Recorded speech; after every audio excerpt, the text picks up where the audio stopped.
pas parler d'un projet, là c'est une réalité qui est tellement une réalité que le Parlement européen s'est saisi de la question en 1998 et puis finalement avait été débouté par absence d'un cadre juridique et absence de volonté aussi de se confronter directement aux États-Unis d'Amérique, puisqu'il s'agit du projet HARP.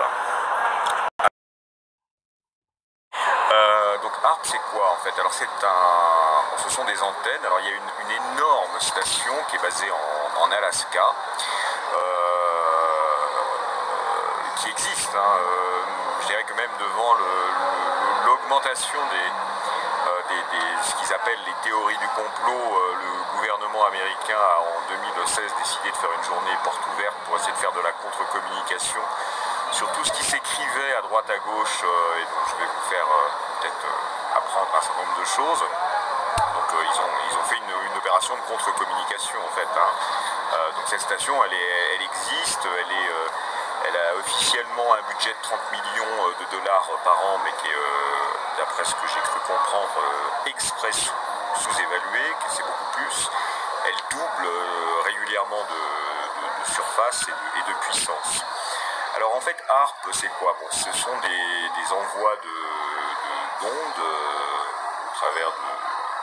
Je suis tellement pas doué en électromagnétique et tout ça, donc au travers d'ions, donc la ionosphère, qui permet en fait, par des histoires de haute et de basse fréquence, d'avoir sur tous les points de la Terre des influences absolument d'abord invisibles à l'œil nu, quoi qu'on peut en voir les effets, certains en tout cas, mais en tout cas voilà, alors ça peut servir à quoi? Alors ça peut servir à par exemple créer un bouclier antimissile pour tous les États-Unis.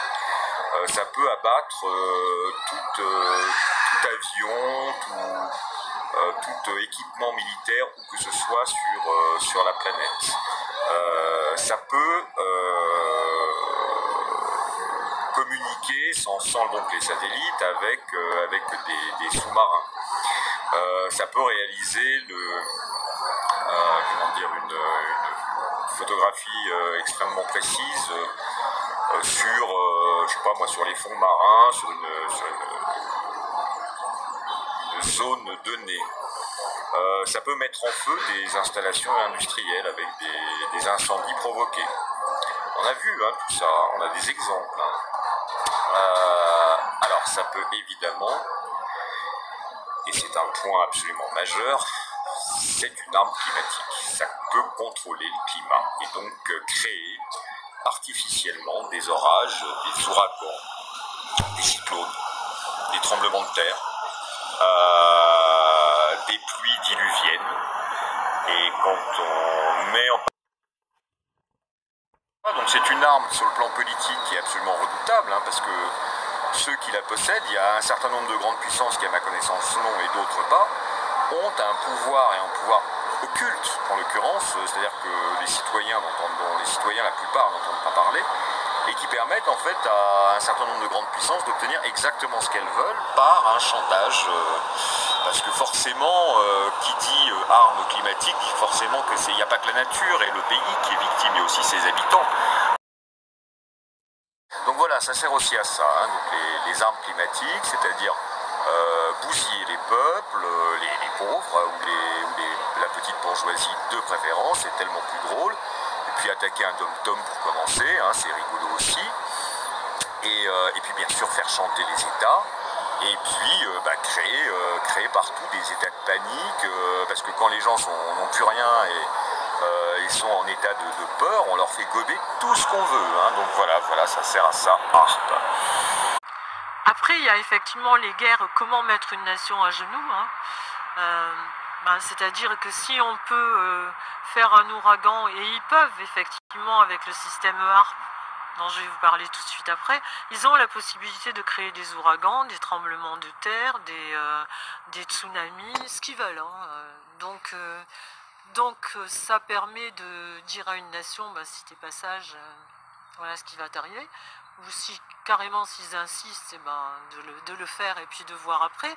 Quand on a X milliards de destruction dans un pays, on est un peu moins enclin à tenir tête. Bien, eh ben écoutez, c'était HAARP, H-A-A-R-P, un joli petit truc quand même, hein. On remerciera jamais nos amis Yankees de nous avoir concocté cette grosse saloperie. Donc ne vous posez pas la question de savoir pourquoi le climat il est dérégulé, hein. Posez-vous juste la question de savoir comment ça se fait qu'on nous parle de réchauffement climatique et pas de HAARP. Voilà, ça c'est une putain de bonne question. Posez-vous aussi la question de savoir pourquoi nos gouvernants communiquent autant sur la COP 22 alors qu'ils sont au courant de ce genre de trucs, hein. Et puis